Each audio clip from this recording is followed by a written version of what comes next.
Notice how it tends to fall off a cliff, goes up, falls off a cliff, goes up, falls off a cliff. That's demonstrating the reactionary nature of the Fed, where the Fed looks at this data and they look at like the PCE core inflation rate, and they're like, oh, shoot, man, inflation's high. We better raise rates. And that's what happened in 2022. And they just shoot it right up. Like they're all just sitting around like, oh, man, Jerome, did you see this? We got to drop it. Yeah, thumbs up? Cool.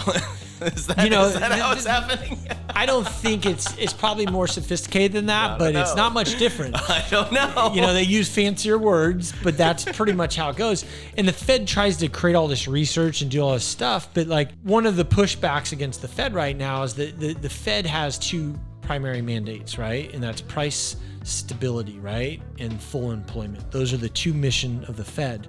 So you have price stability, so the prices of goods in the economy relatively stay expected. And then, so you have the price stability as the first mission of the Fed. And then the second is full employment, keeping enough people employed throughout the world. That's their two missions.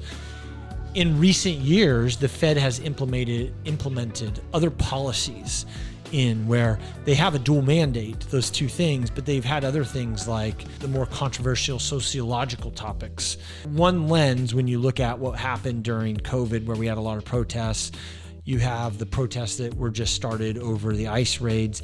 There's the on the surface what they were, which is about racial tensions and about immigration policy. That's the surface level thing.